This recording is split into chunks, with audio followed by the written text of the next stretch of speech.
بسم اللہ والصلاة والسلام علی رسول اللہ صلی اللہ علیہ وسلم۔ مطالعہ قرآن، دورہ قرآن کا یہ پروگرام جاری و ساری ہے۔ آج سورہ آل عمران کی آیت 102 اور 103 کی تشریح اور اس کا اندر جو پیغام موجود ہے انشاءاللہ اس پہ بات کرتے ہیں۔ ارشاد باری تعالی ہے، اعوذ باللہ من الشیطان الرجیم، بسم اللہ الرحمن الرحیم، یا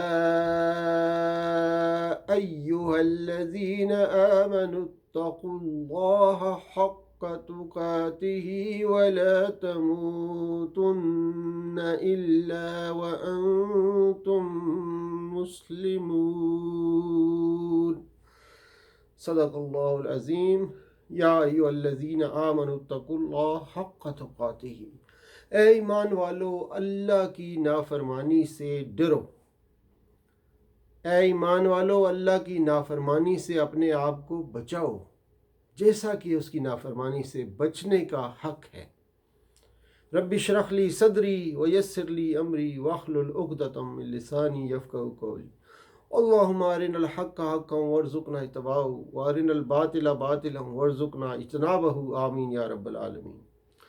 آیت کریمہ میں بتایا جا رہا ہے کہ ہر مسلمان کے دل میں پورا ڈر اور خوف اللہ کا ہونا چاہیے کہ اپنے مقدور بر پرہیزگاری اور تقوی کی راہ سے نہ ہٹے اور ہمیشہ اس سے استقامت کا طالب ہو۔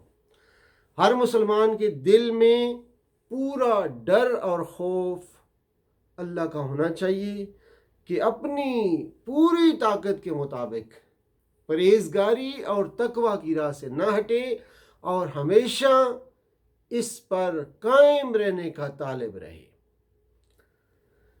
ہر مسلمان کو چاہیے کہ شیاطین جو اس کے قدم اسلام کے راستے سے ڈگمگانا چاہتے ہیں ان کو مایوس کرے اور مرتے دم تک مسلمانی کے خلاف کوئی حرکت نہ کرے۔ یعنی ہمارا جینا، ہمارا مرنا خالص اسلام پر ہونا چاہیے اور مرتے دم تک اللہ کی فرما برداری اور وفاداری پر قائم رہنا چاہیے۔ ہر مسلمان کو چاہیے کہ وہ شیاطین جو اس کے قدم اسلام کے راستے سے ہٹانا چاہتے ہیں ان کو مایوس کرے اور مرتے دم تک مسلمانی کے خلاف کوئی حرکت نہ کرے۔ یعنی ہمارا جینا، ہمارا مرنا خالص اسلام پر ہونا چاہیے اور مرتے دم تک اللہ کی فرما برداری اور وفاداری پر قائم رہنا چاہیے۔ اس آیت کریمہ میں اللہ تعالیٰ نے مومن بندوں کو حکم دیا ہے کہ اس سے ایسے ڈریں جیسے ڈرنے کا حق ہے اور پھر اس تقوی پر موت تک قائم رہیں۔ یہ قانون قدرت ہے کہ انسان جس طرح زندگی گزارتا ہے ویسے ہی اس کو موت آتی ہے۔ اس آیت کریمہ میں اللہ تعالیٰ نے مومن بندوں کو حکم دیا ہے کہ اس سے ایسے ڈریں جس طرح اس سے ڈرنے کا حق ہے اور پھر تقوی پر موت تک قائم رہیں۔ یہ قانون قدرت ہے کہ انسان جس طرح زندگی گزارتا ہے ویسے ہی اس کو موت آتی ہے۔ جو شخص صحت اور طاقت کی حالت میں اللہ کی تقوی اور اس کی اطاعت پر قائم رہتا ہے اور ہمیشہ اس کی طرف متوجہ رہتا ہے تو اس کے بدلے اللہ تعالیٰ اسے موت کے وقت استقامت عطا فرماتا ہے اور اسے حسن خاتمہ سے نوازتا ہے۔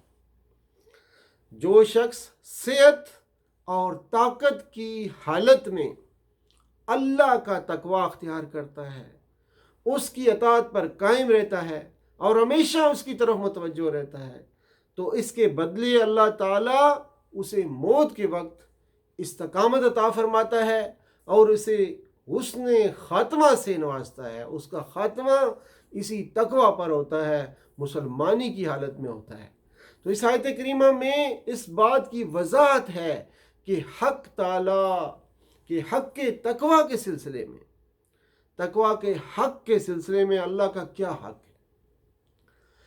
اس بارے میں بندے کا جو فرض ہے وہ سورہ تغابن میں اس طرح بیان ہوا ہے، فاتقوا اللہ مستطعتم، یعنی اللہ سے اپنی طاقت بھر ڈرتے رہو۔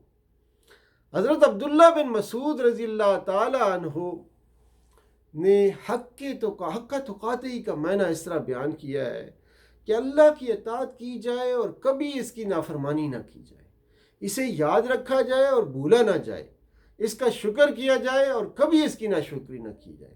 حضرت عبداللہ بن مسعود رضی اللہ تعالیٰ عنہ نے تقوی حق تقاتی کی جو تشریح بیان کی ہے کہ اللہ کی اطاعت کی جائے، کبھی اس کی نافرمانی نہ کی جائے، اسے یاد رکھا جائے، کبھی اس کو بھولا نہ جائے، اور شکر ادا کیا جائے، کبھی ناشکری نہ کی جائے۔ دل اور جسم کے متعلق تقوی کا خلاصہ یہ ہے کہ اللہ جس کام کی کرنے کا حکم دے اسے انجام دیا جائے، اور جس کام سے منع کرے اس سے باز رہا جائے۔ دل اور جسم کے متعلق تقوی کیا ہے؟ وہ یہ ہے کہ جس کام کا اللہ تعالیٰ ہمیں حکم دے اس کو انجام دیا جائے، اور جس کام سے اللہ ہمیں روکے اس سے رکے رہنا چاہیے۔ جو لوگ تقوی سے اندھے ہو جاتے ہیں، تقوی اختیار نہیں کرتے، تو شہوات نفسانی ان کے آنکھوں اور کانوں کو اپنے کنٹرول میں لے لیتی ہے، اور پھر ان شہوات کو دیکھتا ہے لیکن اس آگ کو نہیں دیکھتا جس کے اندر یہ شہوات ہے۔ یعنی جو لوگ تقوی سے اندھے ہو جاتے ہیں، تقوی اختیار نہیں کرتے، تو پھر شہوات نفسانی ان کو اپنے کنٹرول میں لے لیتی ہیں، وہ اپنی آنکھوں سے اور کانوں کو اپنے کنٹرول میں لے کر پھر ان شہوات کو ہی وہ دیکھتا اور سنتا ہے جس کے اندر یہ شہوات ہیں، اور وہ اس کے اندر چھپی ہوئی آگ کو نہیں دیکھتا۔ اس کی مثال اس طرح سے ہے کہ اس شخص کی مثال اس پرندے کی طرح ہے جو جال کے اندر پڑے ہوئے دانے کو تو دیکھتا ہے لیکن یہ نہیں دیکھتا کہ وہ جال اس کی ہلاکت کا سبب ہوگا۔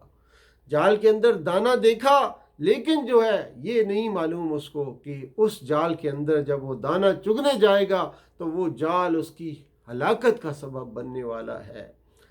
بالکل اس طرح یہ شخص لذات دنیاوی کو دیکھتا ہے، دنیا کی لذات کو، دنیا کے فائدوں کو دیکھتا ہے، اس کے پیچھے دوزخ کی آگ کو نہیں دیکھتا جو اس کو جلا دینے والی ہے۔ جس طرح پرندہ اس جال کے اندر دانے کو دیکھتا ہے، اسی طرح یہ شخص بھی اس دنیا کی لذتوں کو دیکھتا ہے اور اس کے پیچھے چھپی ہوئی دوزخ کی آگ کو نہیں دیکھتا جو اس کو جلا کر راکھ کر دینے والی ہے۔ چنانچہ فرمایا یا ایھا الذین آمنوا اتقوا اللہ حق تقاتہ ولا تموتن الا وانتم مسلمون۔ آگے فرمایا واعتصموا بحبل اللہ جمیعا ولا تفرقوا، اور سب مل کر اللہ کی رسی کو مضبوطی سے تھام لو اور تفرقے میں نہ پڑو۔ سب مل کر اللہ کی رسی کو مضبوطی سے تھام لو اور تفرقے میں نہ پڑو۔ اس سے مراد یعنی اللہ کی رسی کو مضبوطی سے پکڑو۔ اللہ کی رسی سے مراد قرآن ہے، یعنی اللہ کا دین،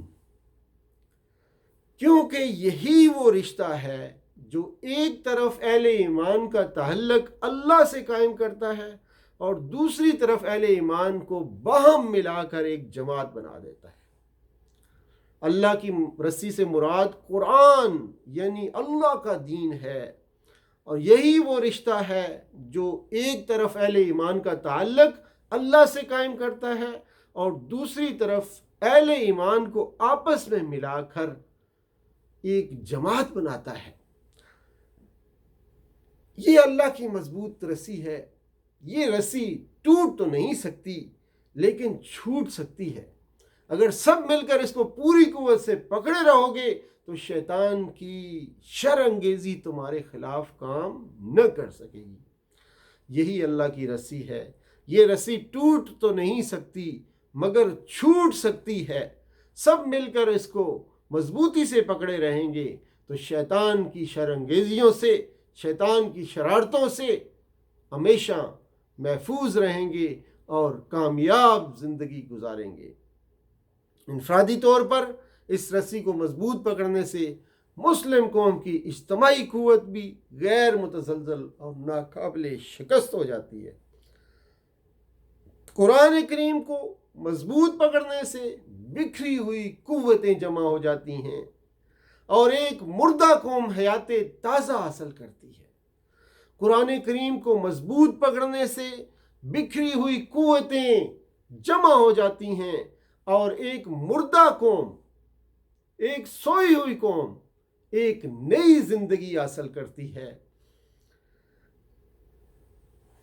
قرآن کو پکڑنے کا مطلب یہ ہے کہ قرآن کو اپنی آراء اور خواہشات کا تختہ مشق نہ بنایا جائے، بلکہ قرآن کریم کا مطلب وہی معتبر ہوگا جو احادیث صحیحہ اور سلف صالحین کے متفقہ تصریحات کے خلاف نہ ہو۔ قرآن کو پکڑنے کا مطلب یہ ہے کہ قرآن کو اپنی آراء سے، اپنی خواہشات سے اس کو تختہ مشق نہ بنایا جائے، بلکہ قرآن کریم کا مطلب وہی معتبر ہوگا جو صحیح حدیثوں میں موجود ہے اور سلف صالحین نے جو اس کا مطلب کیا ہے۔ یہ بات ہے کہ سنت کو قرآن سے جدا نہیں کیا جا سکتا اور قرآن بغیر سنت کے نہیں سمجھا جا سکتا۔ سنت قرآن سے الگ کرنے سے قرآن لوگوں کی تعویلات کا تختہ مشق ہی رہ جاتا ہے۔ یہ بات یقینی اور انتہائی ہے کہ سنت کو قرآن سے الگ نہیں کیا جا سکتا۔ سنت کے بغیر قرآن کو سمجھا نہیں جا سکتا۔ سنت قرآن سے الگ ہو کر قرآن لوگوں کی تعویلات کا تختہ مشق بن جائے گا۔ اس لیے مسلمانوں کے درمیان حقیقی اتحاد اور اتفاق صرف قرآن و سنت پر عمل کر کے ہی پیدا کیا جا سکتا ہے۔ کسی دوسری بنیاد پر امت مسلمہ کی جماعتوں میں حقیقی اتحاد وجود میں نہیں آ سکتا۔ اس لیے مسلمانوں کے درمیان حقیقی اتحاد اور اتفاق صرف قرآن و سنت پر عمل کر کے ہی پیدا کیا جا سکتا ہے۔ کسی اور دوسری بنیاد پر مسلمان امت کی جماعتوں کو حقیقی اتحاد وجود میں نہیں لایا جا سکتا۔ تمام جماعتوں کا حقیقی اتحاد وجود میں کبھی بھی نہیں لایا جا سکتا جب تک قرآن کو اور سنت کو اس پر عمل نہ کیا جائے گا۔ اللہ کی رسی یعنی قرآن حکیم کو مضبوط پکڑنے کا مطلب یہ ہے کہ مسلمانوں کی نگاہ میں اصل اہمیت دین کی ہو، اسی سے ان کی دلچسپی ہو، اسی کی اقامت میں وہ کوشاں رہے اور اسی کی خدمت کے لیے آپس میں تعاون کرتے ہیں۔ اللہ کی رسی کو مضبوط پکڑنے کا مطلب یہ ہے کہ مسلمانوں کی نگاہ میں اصل اہمیت دین کی ہو، اسی میں ان کی دلچسپی ہو، اسی کی اقامت میں وہ کوشاں رہیں، کوشش کرتے رہیں اور اسی کی خدمت میں آپس میں تعاون کرتے رہیں۔ جہاں بھی دین کی اساسی تعلیمات، اس کی بنیادی تعلیمات اور اس کی اقامت کے نصب العین سے مسلمان ہٹے اور ان کی توجیہات اور دلچسپیاں جزیات و فروع کی طرف لگ گئیں، وہاں ان میں لازماً تفرقہ اور اختلاف رونما ہو جائے گا۔ جہاں بھی دین کی بنیادی تعلیمات اور اس کی اقامت کے فریضے سے مسلمان ہٹے تو ان کی دلچسپیاں فروعی مسائل میں، جزیات میں لگ جائیں گی اور وہاں تفرقہ اور اختلاف ظاہر ہو جائے گا۔ تقویٰ کا حکم دینے کے بعد متحد رہنے اور اللہ کے دین پر مضبوطی سے کاربند رہنے اور تمام مومنوں کے لیے آواز ہونے، ایک آواز ہونے اور اختلاف سے بچنے کا حکم دیا ہے۔ اس لیے یہی چیز تقوی اختیار کرنے میں مدد دیتی ہے، اور ان کے بغیر تقوی کے امکانات بالکل ختم ہو کے رہ جاتے ہیں۔ تقوی کا حکم دینے کے بعد متحد رہنے اور اللہ کے دین پر مضبوطی سے قائم رہنے اور تمام مومنوں کے ایک آواز ہونے اور اختلاف سے بچنے کا حکم دیا گیا ہے۔ یہ اس لیے کہ یہی چیز تقوی اختیار کرنے میں مدد دیتی ہے، اور ان کے بغیر تقوی کے امکانات بالکل معدوم ہو کے رہ جاتے ہیں۔ دین پر متحد رہنے اور باہمی الفت و محبت سے مسلمانوں کا دین بھی درست رہے گا اور ان کی دنیا بھی درست رہے گی۔ دین پر متحد رہنے اور باہمی محبت و الفت سے مسلمانوں کا دین بھی درست رہے گا اور ان کی دنیا بھی درست رہے گی۔ اطاعت کی وجہ سے نیکی اور تقوی کے کاموں میں باہم تعاون بھی ممکن ہو جائے گا، جبکہ اس کے برعکس اختلاف اور تفرقہ کی وجہ سے ان کے باہمی رابطے ٹوٹ جائیں گے اور ان کا نظام برہم ہو جائے گا۔ اطاعت کی وجہ سے نیکی اور تقوی کے کاموں میں تعاون بھی ممکن ہو جائے گا، جبکہ اس کے برعکس تفرقے میں، اختلاف میں ان کے باہمی رابطے ٹوٹ جائیں گے، ان کا نظام بالکل تباہ و برباد ہو جائے گا۔ یہ نظام تباہ و برباد ہو جانے کے بعد ہر شخص اپنے ذاتی فائدے کے لیے بھاگ دوڑ کرے گا، اگرچہ اس سے اجتماعی طور پر نقصان ہی کیوں نہ ہو، جس کے مناظر آج کل بہت زیادہ دیکھے جا رہے ہیں، اور کھلی آنکھوں سے آپ دیکھ سکتے ہیں جس کے مناظر آج کل کہ یہ نظام ختم ہو جانے کے بعد، درم برہم ہو جانے کے بعد ہر شخص اپنے ذاتی فائدے کے لیے بھاگ دوڑ کر رہا ہے، اگرچہ اجتماعی طور پر دین کو نقصان ہی نہ ہوتا رہے، یہ اپنے اجتماعی فائدے کی بجائے اپنے شخصی فائدے کی طرف بھاگ دوڑ کر رہا ہے، جس کے مناظر آج ہم خوب دیکھ رہے ہیں۔ یہ آیت قرآن کریم کی سب سے مظلوم ترین آیت ہے۔ ہر جگہ اس کو پڑھا جا رہا ہے، لکھا جا رہا ہے، لیکن اس پر عمل پر کوئی بھی تیار نہیں ہے۔ یہ آیت قرآن کی سب سے مظلوم ترین آیت ہے۔ ہر جگہ اس کو پڑھا جا رہا ہے، ہر جگہ اس کو لکھا جا رہا ہے، لیکن عمل کے لیے کوئی تیار نہیں ہے۔ تو آج اسی پہ اکتفا کرتے ہیں۔ وصلی اللہ تعالی علی خیر خلقہ محمد وعلی آلہ وصحبہ اجمعین برحمتک یا ارحم الراحمین، والسلام علیکم ورحمۃ اللہ۔